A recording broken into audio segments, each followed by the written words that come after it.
Right is not always born from consensus. Sometimes it is the most solitary voice in a crowded room. What makes an entrepreneur, after decades of venturing into the freest markets in the world, choose to return to a place where the rules are still murky, values are ambiguous, and the exit is always fraught with doubt?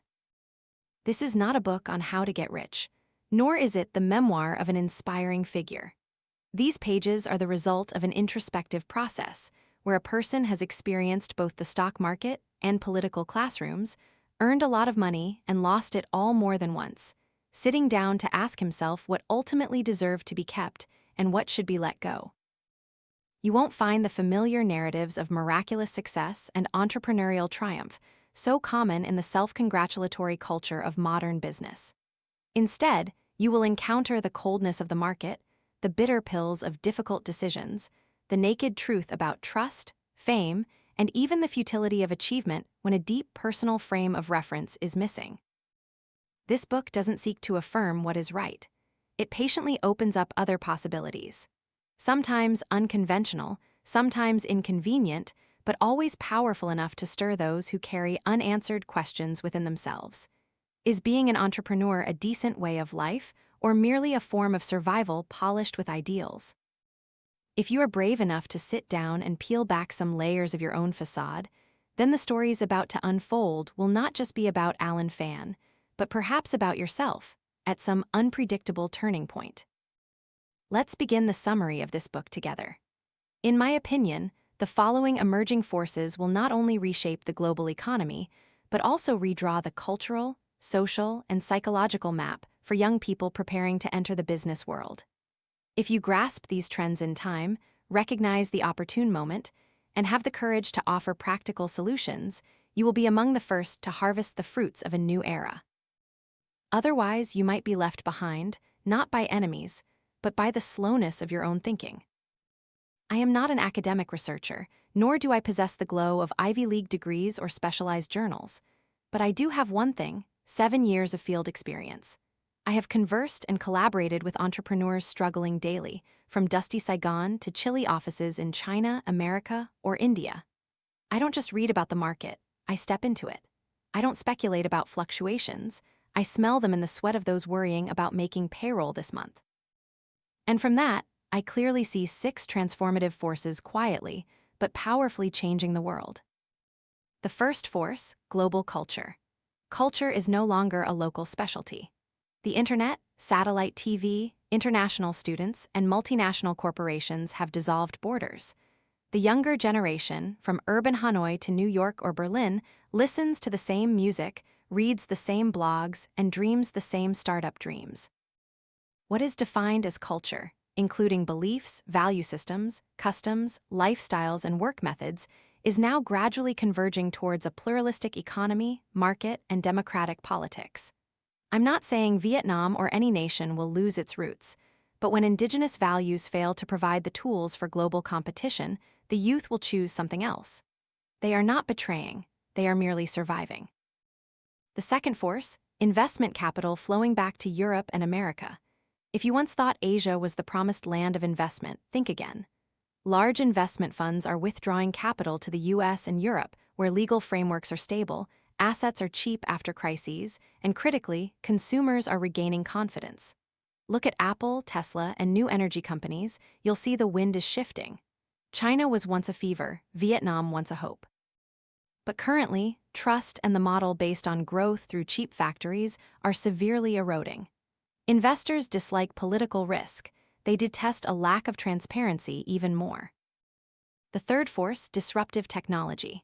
Let's set aside familiar things like Excel or PowerPoint for a moment. Now you must learn to survive in the world of disruptors. These are individuals emerging from garages without degrees, without experience. But they possess one thing: they are unafraid to break the old rules. They are Uber, Airbnb, Grab, Tesla, Elon Musk. They are the nightmare of every traditional corporation. Technology now doesn't just make you faster or cheaper, it demolishes the very systems you once relied on to climb. A doctor can be replaced by AI that diagnoses better. An investor can be outsmarted by an emotionless trading algorithm. A professor can be surpassed by a 10-minute YouTube video. This is no longer a warning. This is reality. The fourth force, emerging economies losing manufacturing advantage. When you walk into a US supermarket and see a Made in Vietnam shirt selling for $10, you might think this is a success. But you don't see that the real profit margins lie in design, marketing, and distribution stages that occur outside Vietnam. In the next 20 years, as 3D printing, robotics, and automation spread, production cost will no longer be the key factor. You won't need to hire cheap labor in Asia when you can print products right in Chicago. Vietnam, China, India will have no competitive advantage if they only know how to mass-produce low-cost goods.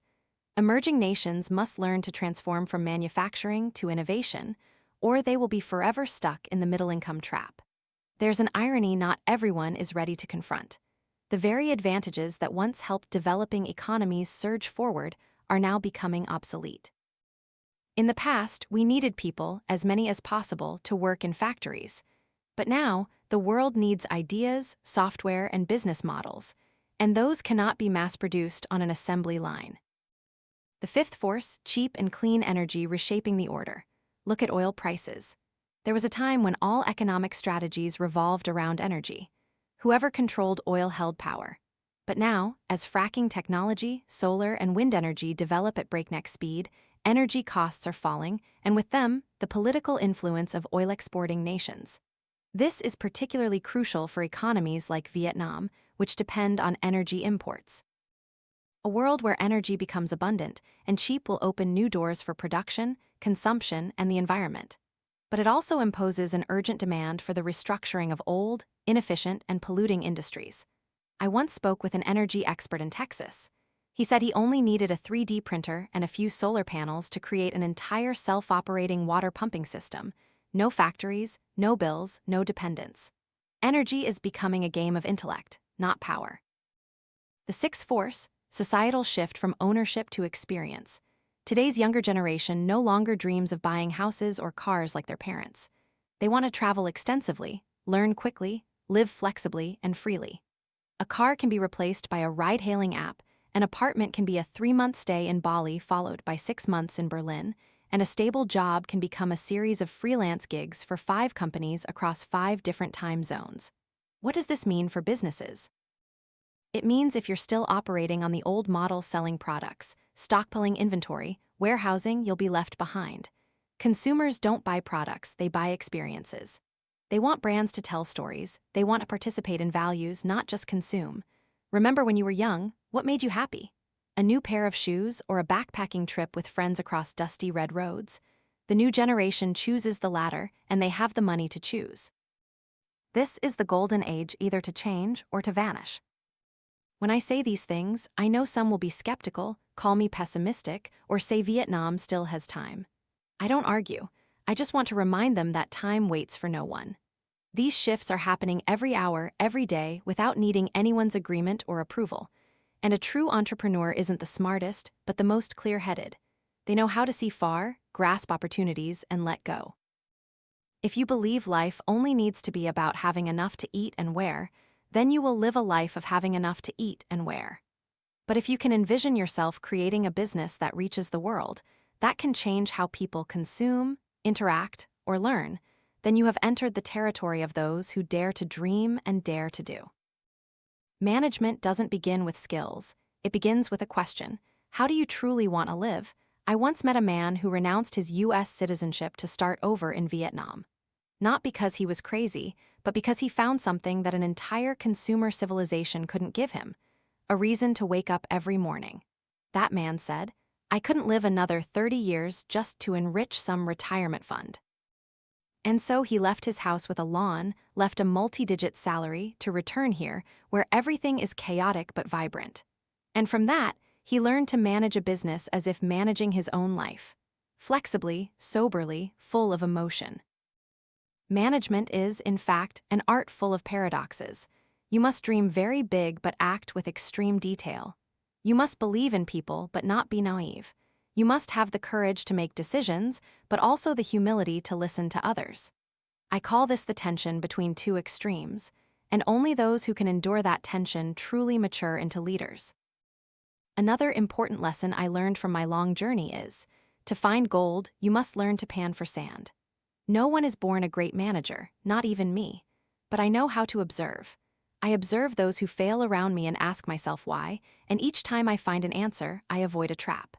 Then I look at those who succeed and try to learn from how they organize, recruit, communicate, and resolve crises. For a time, I studied classical strategy.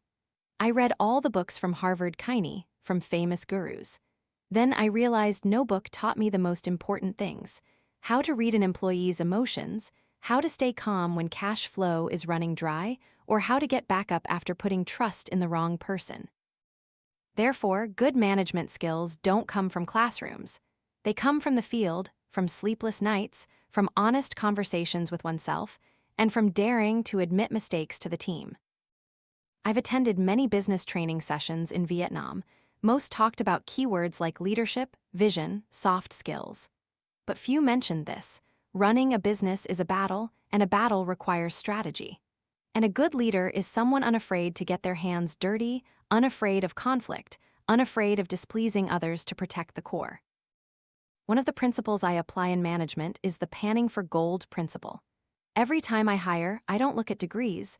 I look at how they answer a difficult question, how they react when rejected, or how they treat someone weaker in the meeting room. Because character cannot be faked, but skills can be trained. You can't manage if you don't have people, and you can't have people if you don't truly understand them. I've been betrayed by people I considered my right-hand men. I've also realized that the best person on the team was often the quietest or most underestimated. From those scars, I learned one thing: people are complex, and a good manager is someone who knows how to live with that complexity without losing their way. At one point, I was president of a corporation with nearly 4,000 employees. I couldn't know all their faces, let alone control every action. But I could sow a system of values, a culture of conduct, which would automatically filter out unsuitable individuals. We called it the culture of daring to take responsibility. Meaning, everyone has the right to make mistakes, but no one is allowed to evade responsibility. A good boss is not someone who is always right, but someone who dares to admit mistakes to the entire company and turns errors into collective lessons. That is not weakness, that is courage. If you've ever sat in a meeting room and felt the tension as thick as a guitar string during a conflict, you'll understand that management isn't about assigning tasks. Management is about ensuring everyone still looks in the same direction, even when they vehemently disagree. It's the art of uniting clashing egos into a single, motivated whole. And then there are times when you will fail. I have failed many times. Once, I lost tens of millions of dollars just by trusting an idea too much. Another time, I had to sell my office just to pay employee salaries. And there was a time I had to write a letter of apology to the entire company for a hasty decision that nearly bankrupted the business. But what made me get back up wasn't self-confidence. It was knowing my team was watching me. Not to hear excuses, but to see an example of commitment. Management is not about control. Management is about inspiration. If you can't get a young person to leave Netflix to sit and write a business plan with you at 2:00 a.m., then you aren't truly a leader. You can learn how to use Excel, how to make a budget, how to launch a campaign. But you cannot learn how to make others follow you if you don't live authentically. And that is the final point I want to share in this section. A manager must start with themselves. Before demanding others work hard, ask if you have worked hard. Before calling for innovation, ask if you have shed old ways of thinking. And before wanting loyalty from others, ask if you are trustworthy. Because a business is not an Excel sheet. A business is people, and people only journey together when they believe in their leader. In over 20 years as an entrepreneur, there are two things I rarely do: invest my own money and borrow from banks. It might sound counterintuitive, doing business without putting in capital. But this very approach is the foundation for a practical and effective strategy I call OPM, other people's money. To some, OPM is a trick, a gimmick. To me, it's a philosophy for survival in the business world. No one builds a great enterprise solely with their own money. Those who think they can are often swayed by ego or the fear of losing control. In reality, the best control is controlling others' trust. To use OPM correctly, you need three things: transparency, honesty, and credibility. Lacking any one of them, you'll be categorized as a flash-in-the-pan entrepreneur, living through a few deals before disappearing. A true entrepreneur uses OPM as a long-term bridge, not a mere escape rope. Once I stood at a conference filled with major players in Vietnam's business scene. I made a statement that immediately sparked fierce debate: do business with other people's money as much as possible. Someone sneered, "Who doesn't know that in Vietnam, OPM is the profession of many entrepreneurs?" But that's the difference. Everyone knows it, everyone does it. But how many use OPM to create real value, rather than just painting a rosy picture of a fake project, collecting money, and running away? OPM is not magic. It's the art of leveraging trust. You need to understand that others don't give you money because they like you. They give you money because they believe you will help them earn more. And for people to believe that, you must have a transparent track record, a clear roadmap, and a valuable promise. Never forget you are borrowing others' dreams to realize your own. So, don't betray that trust. I once led an M&A deal worth hundreds of millions of dollars, where market price was the most elusive variable in any negotiation. I always told myself, price isn't real, only emotion and timing are. Buyers value based on expectation, sellers based on regret, and the job of the intermediary is to make those two emotions meet. Large M&A deals are always a stage for psychology. I once witnessed an owner reject an attractive buyout offer simply because he found the buyer's email disrespectful. Another time, a struggling startup on the verge of bankruptcy sold for double its expected value because the buyer thought it was an unpolished gem. That's why I always advise young entrepreneurs never to value their business based on an Excel model. Value it by the story you tell, because stories touch emotions, and emotions determine the price. I have a friend, an owner of an electronics factory, who once decided to venture into the international market. He took his goods to trade fairs in Taiwan, then Japan, then the US, and after 18 months he was broke. It wasn't because his product was poor, but because he was unprepared. He didn't understand the new rules of the game and wouldn't abandon old habits. Going into the big ocean is not like riding a motorbike in the old city streets. There are no sidewalks to avoid, no red lights to rest at. Every second you can be swallowed whole if you're not alert and fast enough. He told me, "I thought exporting was just about changing the packaging and adding English words." I nodded and said, "Then you're only exporting goods, not building a brand, and that's the difference." A pragmatic entrepreneur isn't someone who knows how to profit, but someone who knows how to learn quickly from mistakes and knows when to stop, so as not to drown in a game that isn't theirs. You cannot strategize if you don't understand your opponent and don't understand yourself. There are battles where winning doesn't mean it's good, and losing doesn't mean it's wrong. I once won a merger deal by eliminating all competitors and securing the contract. 3 months later, I realized I had just acquired a company riddled with bad debt and a rotten HR system. I won at the negotiating table and lost in real life. The lesson here is simple: not every victory is good. Some cakes are too beautiful precisely because they are full of poison. Pragmatic strategy requires you to be ruthless, not with others, but with your own illusions. A weak entrepreneur is someone who gets entangled in games purely out of emotion, for pride, out of anger, or to prove something. A clear-headed entrepreneur is someone who knows when to turn back. Even if called a coward or a quitter, I once abandoned a multi-million-dollar real estate project midway after pouring nearly 2 years of passion into it. Because I realized the market had shifted, because I no longer believed in its prospects, and because I didn't want to become a gambler trying to recoup losses. People said I lacked faith. I smiled because I knew faith couldn't fight negative cash flow. Faith couldn't replace employee payrolls, and blind faith is the shortest path to bankruptcy. You ask me, so how do you know whether to continue or stop? I don't have a formula, but I have a principle. If you lose sleep for more than 3 nights for the same reason, stop. Because when your intuition constantly warns you and you still push forward, you're not an entrepreneur, you're a moth drawn to a flame. Pragmatic strategy also means knowing how to leverage what you have instead of dreaming of what hasn't come yet. I once advised a startup, instead of raising $1 million to develop an app, use the remaining $50,000 to create an offline service, generate cash flow first, and then talk about growth. They listened and survived. Another group waited for full funding without cutting costs and eventually dissolved after 8 months. Cash, not ideas, is the oxygen of a business. No one dies from lack of creativity, only from running out of money. Another part of pragmatic strategy is knowing how to read people.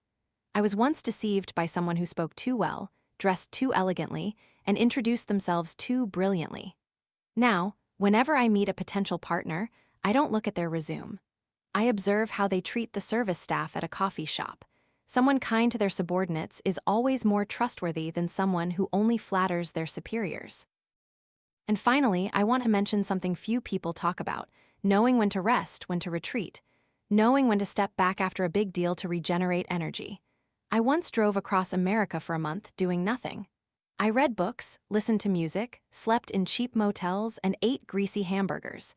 People called it crazy. I called it maintenance. Entrepreneurs cannot fight continuously without breaking. The most pragmatic strategy is sometimes to rest at the right time to come back stronger. One night, I had a high fever from dengue. My mother held me, dabbing my forehead with a wet cloth. Outside, French soldiers were searching. The people fleeing with my family feared my loud crying would reveal our hiding place. They covered my nose. My mother later recounted she feared I would suffocate to death.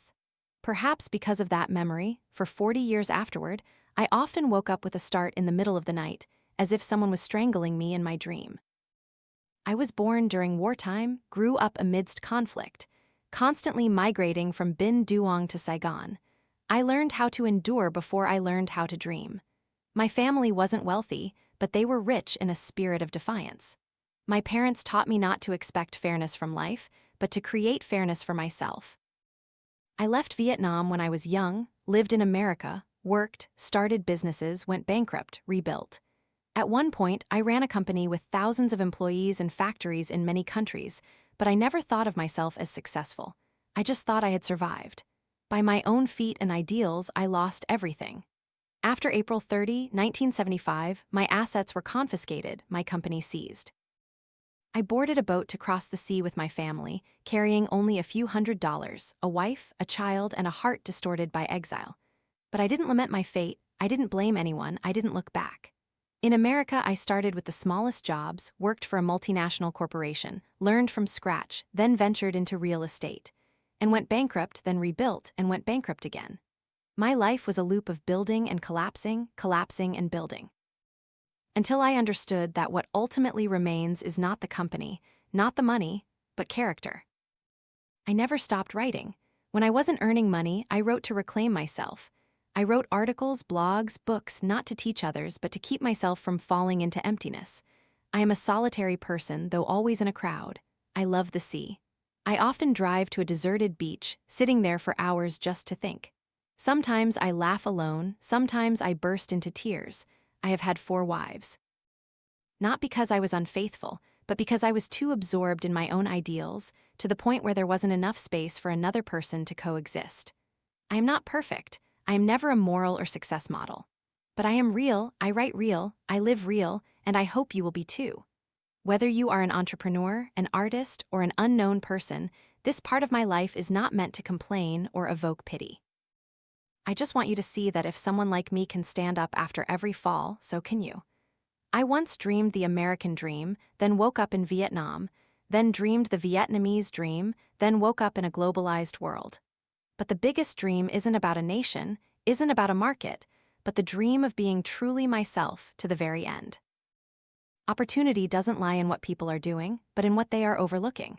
That's the first principle I learned when searching for new paths for Vietnam's economy. I looked around and saw everyone rushing into real estate, banking, and cheap manufacturing. Information technology and agriculture, 2 fields with breakthrough potential, were considered, not yet their time. I disagreed, precisely because it wasn't hot, yet it was the real opportunity. Look at Israel, a nation with almost no resources, fighting daily for survival.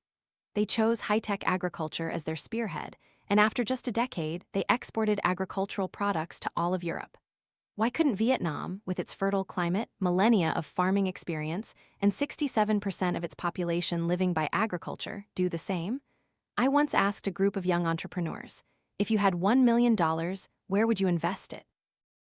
90% chose real estate. Only one person said, "I want to start a smart agriculture startup."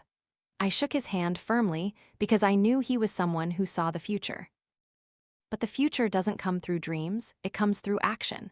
I have written many times, if Vietnam wants to transform its agriculture, it needs to abandon herd mentality. Don't plant what your neighbors are planting. Don't raise what the newspapers are hyping. Find your competitive advantage and pursue it relentlessly. For example, instead of growing cashews, switch to maca trees, which are 5 times more valuable.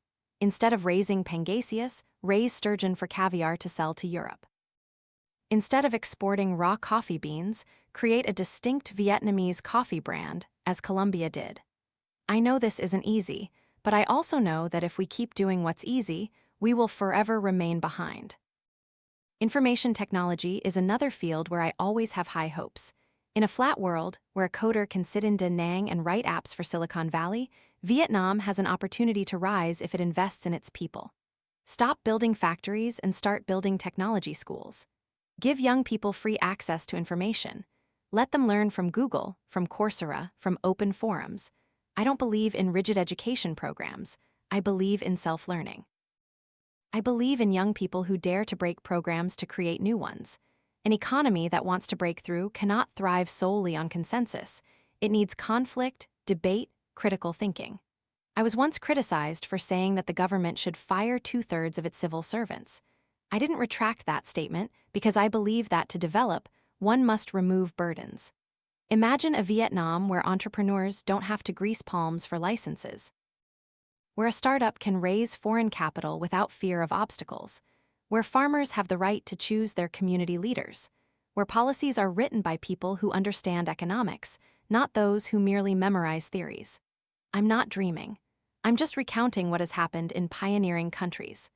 I believe Vietnam can achieve this if it dares to abandon old models and courageously step into new pathways. There's a strange phenomenon in Vietnam's economy, and I can't find a more precise term for it than paradox. The first paradox: seemingly bright figures conceal a very dark truth. People enthusiastically talk about 6% GDP growth, only 9% inflation, stable exchange rates, and soaring foreign reserves. But they forget that behind those numbers is an economy stagnating to its very core. Businesses are closing, people are tightening their belts, investment is frozen, and the trade deficit is shrinking not because exports are rising, but because domestic demand is in freefall. And interest rates are falling not due to reform, but because no one dares to borrow anymore. I call this a paper economy. In reality, it's a shrinking society. The second paradox: we talk about reform but increase the administrative apparatus. We talk about privatization but only sell the shell, while the core remains the backyard of privileged groups. We talk about a market economy but maintain a semi-command, semi-market model, a capitalist elephant's head and a socialist mouse's tail, and then we are surprised when private enterprises cannot take flight. The third paradox: every year there are 5-year plans, grandiose targets. But no one answers the question: why has an economy of 90 million people, located in the heart of Asia, never produced a single global brand? Why do farmers have to eke out a living with rice when the world is paying for knowledge, technology, and innovation? Why do the smartest people in the country choose to leave? I'm not pessimistic. I just don't want to deceive myself. The state tightens control, real estate collapses, inflation quietly returns. Small and medium-sized enterprises die en masse, and people begin to lose faith in the Vietnamese dong. But it's not because I'm a prophet. It's because all the signals are too clear. It's just that we don't want to see it. When you're in a car with broken brakes, loose rear wheels, and a driver who's both drunk and falling asleep, you don't need an MBA in economics to know what's coming. The biggest problem isn't economic. It's a lack of courage to change. I once wrote, if you don't dare to cut 2/3 of civil servants, don't talk about reform. If you don't dare to dismantle the privileges of state-owned enterprises, don't talk about the market. If you don't give the private sector autonomy, don't dream of innovation. I don't write this to criticize, but to warn. When everyone is asleep, the clear-headed will be seen as eccentric. But I still choose to speak, because I believe a society cannot awaken in silence. Someone asked me, "Do you have any solutions?" I replied, "I don't have solutions for a system unwilling to fix itself. I only have advice for those who want to save themselves, learn to survive, find a way to rise, not through special privileges but through genuine competence, abandon illusions and start from reality. There's a silent battle happening every day in the Vietnamese economy. No guns, no knives, but there is blood, the blood of entrepreneurs quietly going bankrupt. There are screams from dreams hovering on balance sheets, only to fall into pits of debt. And some winners are not those who are more skilled, but those who are closer to power. It's a battle between the people and the experts. The people, those who sell every square meter of land, every gold ring, every house to rush into investing, starting businesses, hoping to change their lives. The experts, those who sit on television, in seminars, at policy tables, offering forecasts, advice, recommendations, often just to serve the interests of a small group. I've seen predictions of real estate market bottoms being issued exactly when speculative funds were accumulating assets. I've seen recommendations for market stability when lending rates exceeded businesses' breaking point. And I've seen compliant citizens follow along, only to find themselves penniless after a few months. The truth is, Vietnam's economy is not only unstable due to objective factors, but also due to systematic manipulation by interest groups. And when neutral, independent, critical voices are deemed dangerous, experts are no longer knowledgeable individuals, but servants of the right faction. In another article, I spoke about a true symbol of a market economy: the ability to endure pain for transformation, like how the Japanese allowed giant corporations to go bankrupt to cleanse their economy, how the Koreans forced tycoons to their knees during the Asian financial crisis, and how the Americans let Lehman Brothers collapse without a bailout. So, in Vietnam, whom do we save? Whom do we let fall? And for what reason? A small, honest private business with no connections can have its tax ID revoked after just 3 months of late payments. Meanwhile, a state-owned corporation losing thousands of billions can still receive capital injections. So, what kind of market is that? A free market or a discretionary market? A friend of mine, who manages a family business, said his greatest fear is directed uncertainty, meaning he cannot predict the market's future, but can accurately predict who will benefit from policy changes, because every new regulation often opens doors for only a few and tightly locks them for the rest. That's why I always admire the enduring resilience of Vietnamese entrepreneurs. They are people who do business in some of the most uncertain conditions in the world. They open companies without knowing if tax laws will change next year. They import goods without knowing if their licenses might be suddenly suspended. They invest without knowing if planning regulations will be put on hold or left in limbo. Yet they still survive, still create jobs, still pay salaries, still pay taxes. I once interviewed a young female entrepreneur who opened a factory in a remote area. She said, "I don't think I'm strong, I just have no way back." And I understood. Sometimes, it's the pressure of survival that forges a resilience that those who are protected never acquire.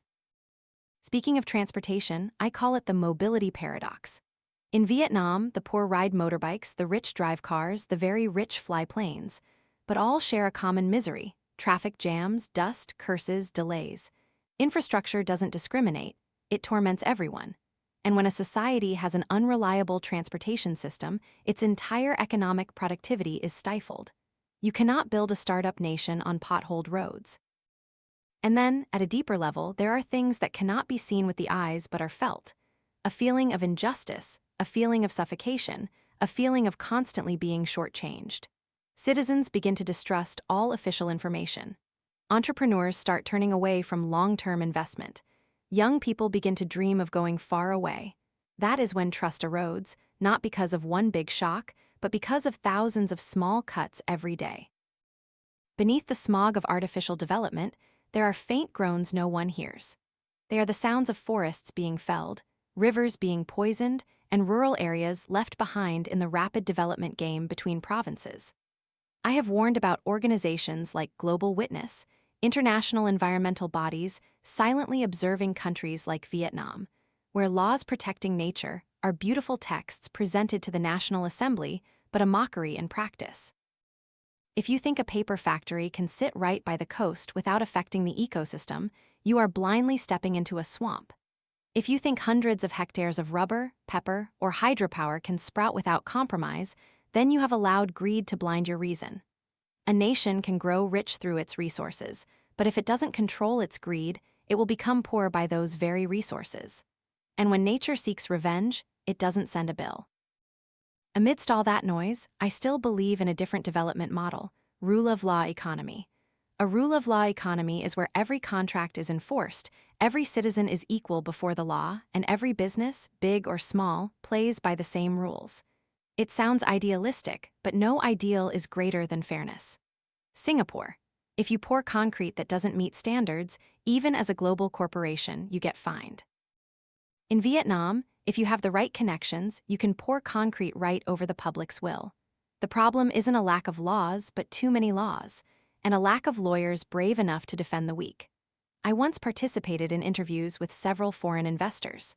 Their first question wasn't about how much profit they could make, but how disputes were resolved here. They weren't afraid of losing money, they were afraid of losing faith in the system. That's what makes Vietnam less attractive than it seems. We have cheap labor, a large market, a good location, but not enough trust to retain long-term capital flows. I once stated in a forum that I don't need preferential policies. I need policies that don't change after 6 months. And the whole room laughed because everyone understood that truth, but no one dared to say it directly. So, how do you build a healthy business environment? The answer isn't in stimulus packages or Vietnamese use Vietnamese goods campaigns. It lies in whether the government dares to set an example, dares to be transparent, dares to let the people hold it accountable.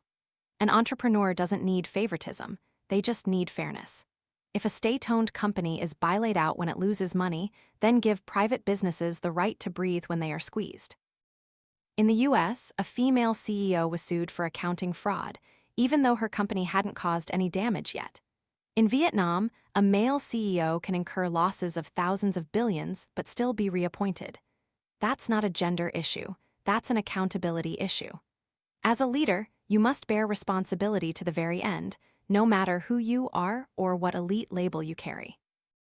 I am often asked a seemingly simple question that harbors many illusions. If I have 2 billion VND, where should I invest? Each time I hear it, I don't answer immediately. I observe the person asking. Some have eyes gleaming as if they're about to win the lottery. Others show impatience, as if they're just one step away from transforming their lives. But few bother to ask the inverse question: am I ready to invest yet? In my life, there have been times when I had much more than 2 billion and times when I had much less. But I learned one thing: money doesn't seek out those who are good at predicting. It seeks out those who are good at surviving. Beginners are often fascinated by percentage figures. They see stocks rising, gold rising, real estate rising, and believe that as long as they enter at the right time, they will double their assets. They don't understand that the market is not a calm lake, but an ocean full of tides and hidden storms. You can't jump in to swim if you don't even know what season you're in.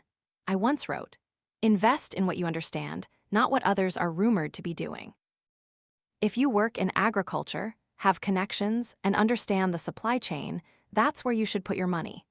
But if you just see others making big profits from land and think you can do the same, you're playing with an untamed beast.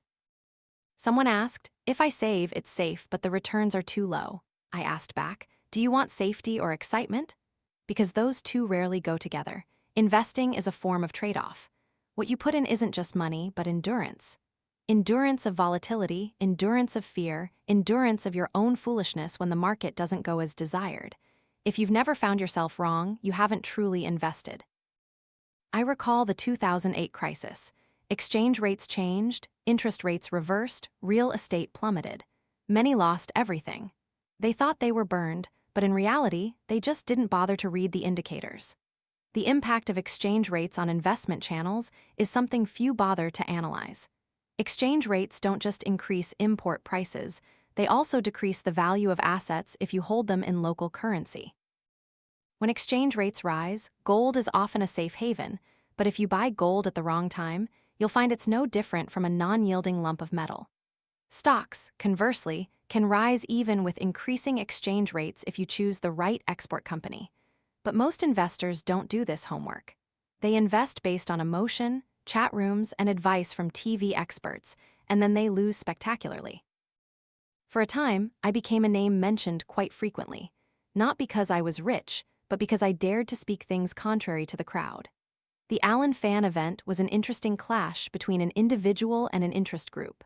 I wasn't fighting anyone. I was just asking questions.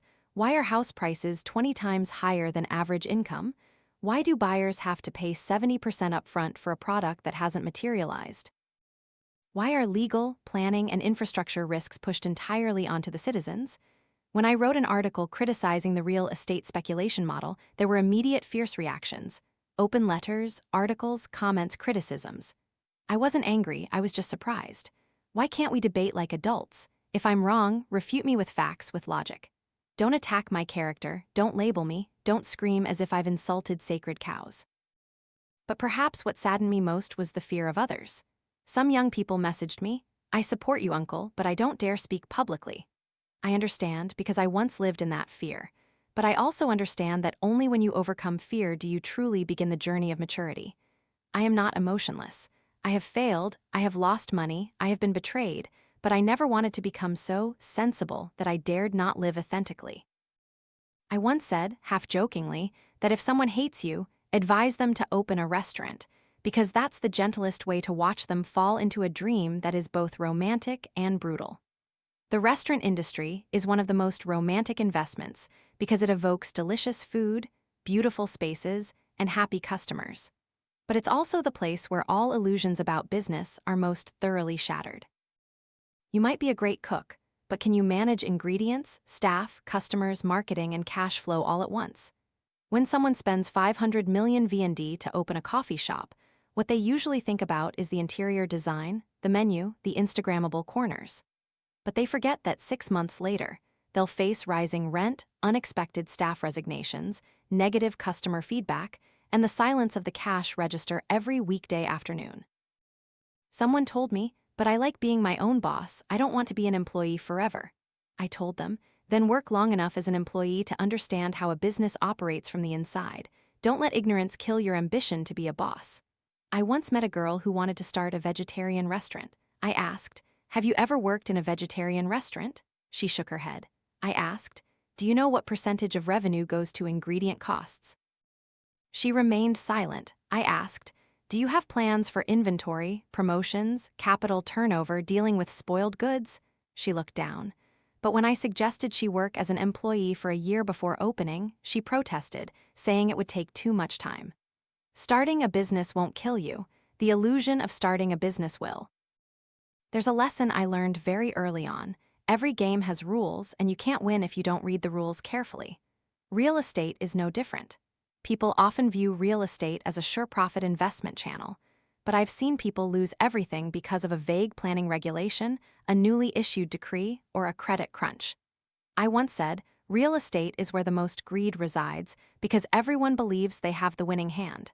But greed is never a strategy. To win in real estate, you need to understand the market like you understand a complex lover. You need to know where true value lies and where a bubble exists. You need to learn how to negotiate, how to appraise, how to read zoning plans, how to analyze cash flow. You need to know when to hold, when to let go, and most importantly, you need to understand who you are in this game: an investor, a short-term trader, or a speculator. When I wrote the article, Through the Storms of Success, Failure, Loss, and Gain, I didn't write to lament my hardships. I wrote to remind myself and the reader that no success comes free. I once lost everything in an investment I thought was a sure win. I was betrayed by partners, backstabbed by employees, and stabbed in the back by shareholders. And I still survived because I understood that failure is part of life's capital. And if you are clear-headed enough to learn from it, it is an invaluable asset. Once a student asked me, which path should I choose, work for a large corporation or start my business right away? I asked back, have you ever worked before? No, sir. So, what knowledge do you plan to use to start a business? From books. I don't disparage books, but books don't teach you to face the truth. That customers can change their minds at the last minute, that employees can quit for absurd reasons, that money can run out by the third month, that dreams can burst like bubbles, and you still have to smile to raise more capital. If you can't endure those things, you're not ready to start a business. Sometimes, being an employee isn't a failure but a process of accumulating knowledge, relationships, skills, and resilience. Being a smart employee is better than being a foolish boss. I don't believe in isolated individual success. No one succeeds alone. Even the most self-proclaimed independent person stands on someone else's shoulders. A piece of advice, a helping hand, a betrayal, a direct laugh in the face all are stepping stones on the journey of growth. I have friends, teachers, former colleagues, and only when I look back do I see them as important chapters in the book of my life.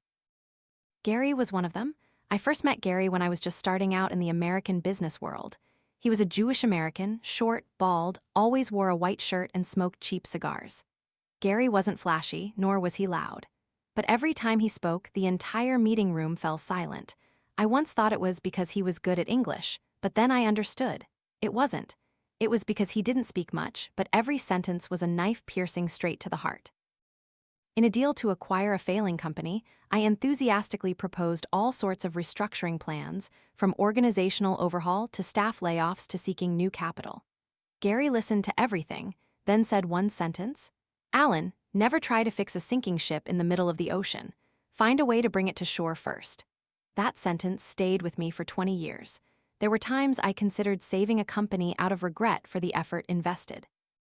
Other times, I thought about pouring in more money, believing the storm would soon pass.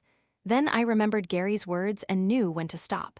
Stopping at the right time isn't weakness, it's courage. Then there was Charlie, whom I called the madman with terrifying intuition.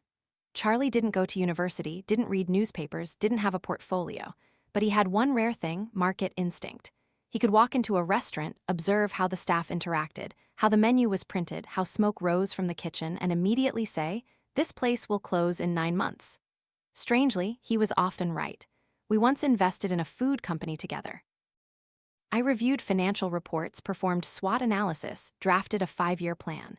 Charlie only asked one question: why doesn't the owner eat the food cooked by his own company? I chuckled dismissively. 3 months later, we discovered the owner was using cheaper ingredients and changing recipes without notification. Customers left in silence. We had to cut our losses. And I learned a lesson: if those on the inside no longer believe in their own product, no one else should either. Then there was Ko Gia, though, a Vietnamese businessman overseas whom I always respected. He wasn't the flashy type of entrepreneur. He drove an old car, lived in an average house, ate simply, yet he managed nearly 20 companies, each generating stable profits. His secret?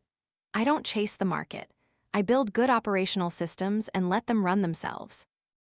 He taught me that a good businessman isn't the best at everything, but someone who knows how to hire the right people, assign the right tasks, and set the right expectations. He didn't demand lifelong loyalty from employees. He only needed them to fulfill their responsibilities while they were there. He didn't yell, but he also didn't compromise. And most importantly, he always maintained his composure, even when the company lost a major contract. "Your reaction in a crisis," he said, "is what truly shows if you're a real owner." I'll never forget that quote because I once panicked, once threw money at a deal just for pride, once kept an unsuitable employee just out of excessive belief in loyalty. All of these left scars. Trust is precious but fragile. Another time, I collaborated with a young partner. He was talented, dynamic, well-connected. I had high expectations. Initially, everything went smoothly. Then, little by little, I noticed cash flow slowing, reports not matching, emails being ignored. I investigated and discovered he had used company funds for personal investments. We parted ways tensely. I didn't pursue charges, didn't sue, just sent an email. I was disappointed not because I lost money, but because I lost someone I once trusted. Once trust is lost, it's hard to regain. I once had 2 American friends whom I jokingly called 2 gritty capitalists. Both were seasoned businessmen in Silicon Valley, having experienced many cycles of crisis and recovery. They weren't like philosophical investors. They were practical, dry, and cold. But from them, I learned things no textbook could teach. One said, "When you invest, don't worry about how much you'll gain. Worry about how much you'll lose if everything goes wrong."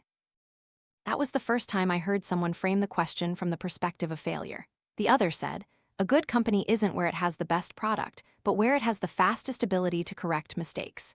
And I realized that many Vietnamese entrepreneurs fail not because they are bad, but because they refuse to fix things.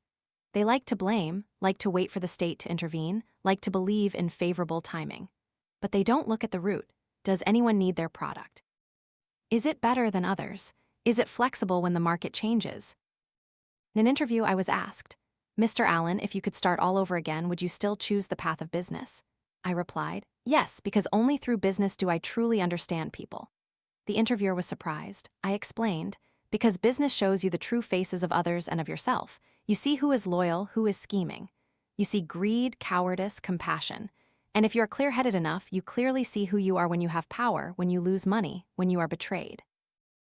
I'm not one to often advise others, but if you ask me, should I start a business? I won't say yes or no. I'll ask in return, have you ever failed? If not, go work, live, experience. Because entrepreneurship is a game not for dreamers. Giving up before reaching the goal is failure. Changing direction because you see you're wrong, that is growth. I once failed in Vietnam. I brought many hopes back to my homeland. I believed that with international experience, connections, and intellectual capital, I could do something different. I set up a company, opened an office, collaborated with many parties. Initially, things went well, but little by little, I realized that what worked in America might not necessarily work here. I once thought transparency, competition, and true value were immutable principles. But in some places, those principles were replaced by relationships, facades, and directives. I couldn't accept that, so I withdrew. People called it a failure. I called it an expensive but valuable lesson. After all, what I retained wasn't a bank balance, but clarity. I know what I'm good at, what environment I'm not suited for, when to move forward, and when to stop. I may not be the most successful entrepreneur, but I am the most authentic entrepreneur I can be. If you're starting a business, or failing, or feeling lost among choices, remember you are not alone. Every entrepreneur has had sleepless nights, days when they wanted to give up, and every true entrepreneur has paid the price for their lessons. For many, happiness is an abstract state. For me, it is a very concrete action, giving and receiving. When I was young, I thought I would be happy when I had a big company, a thick bank account, a glass office, and a team of employees calling me boss. Then I had it all and found myself empty. When I lost almost everything, I felt relieved. Perhaps because when you hit rock bottom, you have nothing left to protect, no facade, no expectations of others, you only have yourself. And something very fragile yet persistent, gratitude. I learned that when you give, you lose nothing. You merely yield a part of yourself to the world, and then you see the world soften. Many people ask me, should businesses invest in social capital? By that they mean, should they do charity, sponsor education, help build schools, establish foundations? I don't answer yes or no, I just recount what I did and never regretted it. When I sponsored a vocational training program for immigrant youth in the US, I didn't expect anything in return. But one day, one of those students became an engineer, then a business owner. He came back to meet me and said, "Thanks to you, I didn't become a criminal."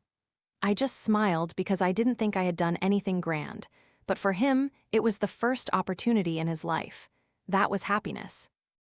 Similarly, when I raised my children, I had run multi-million-dollar companies, but never found anything as difficult as raising children. Because in a company, you can use commands, targets, contracts. With children, you can only use love. I failed. I was angry, overbearing, overexpectant. I once saw the distance between me and my child as an abyss.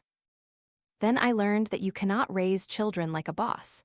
You must parent like a friend, patient enough to listen, tolerant enough to wait, and humble enough to admit when you've been wrong.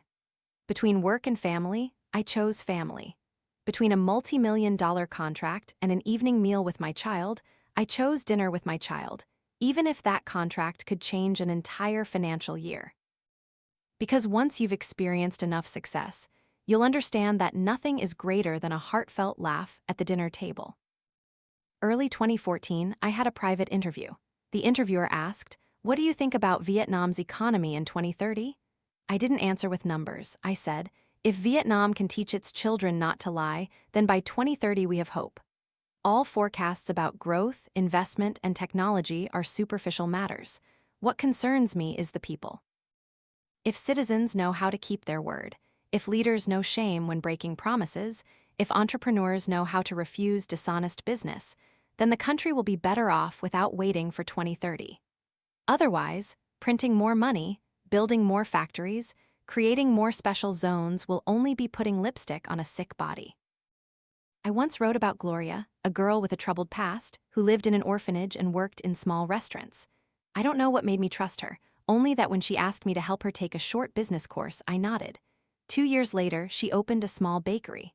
3 years later, a second shop. 5 years later, she sponsored scholarships for other girls in similar circumstances. Every time I read an email from her, my heart warms like a candle in a cold night. I have had 4 wives, each leaving a different lesson.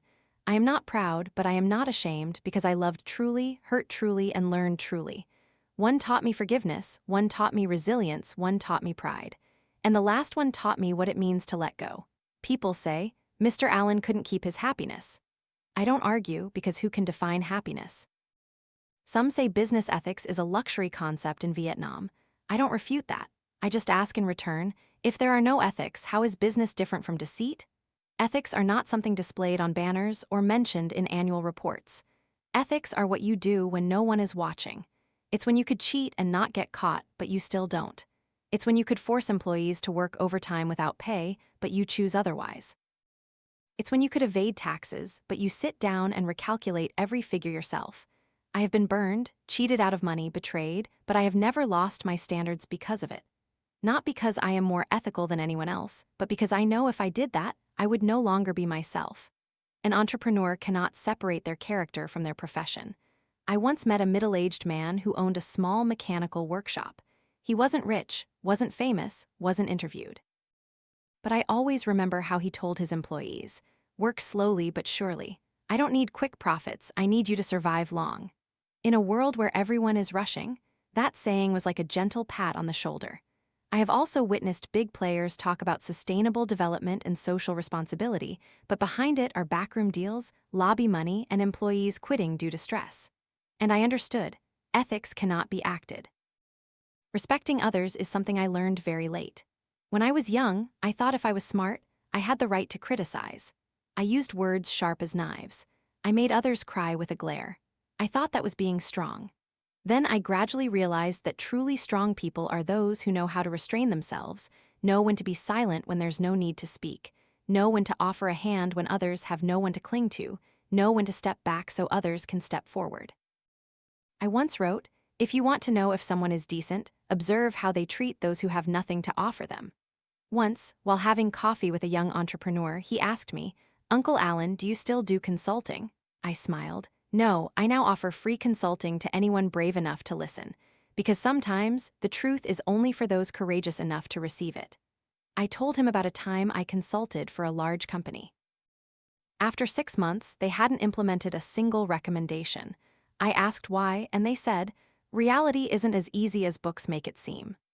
I didn't argue, because I knew everyone has their own time. You only truly understand a lesson when you genuinely need it, and then you'll see that what I say isn't just morality, but scars. Thank you for accompanying me to the very last page. Not of a book, but of a real journey with real losses, real questions, and a real storyteller who doesn't hide his scars to be inspiring. This book has no success formula, no omnipotent protagonist, and no comfortable conclusions. There is only one person who has traversed many battlefields of the market and now chooses to sit back and reflect, not to boast, but to rediscover meaning. If you feel that some part of these stories has touched upon your own questions, then your silent listening is a greater empathy than any applause. I don't wish for you to praise this book. Instead, if anything leaves you confused, hard to accept, or makes you ponder long after closing it, please write an honest review. Whether harsh or gentle, it is always more valuable than an agreeable compliment, because it is precisely conflicting thoughts and unanswered questions that make a book live longer than its printed pages. If you have a book title, perhaps a voice that once haunted you, an idea that kept you awake, or simply an experience you wish to revisit from a different perspective, do not hesitate to suggest it. I don't promise to recount it perfectly, but I promise to listen and invest my entire seriousness, experience, and sincerity into it, because what is worth telling always begins with the courage to share. Thank you, and see you in another book.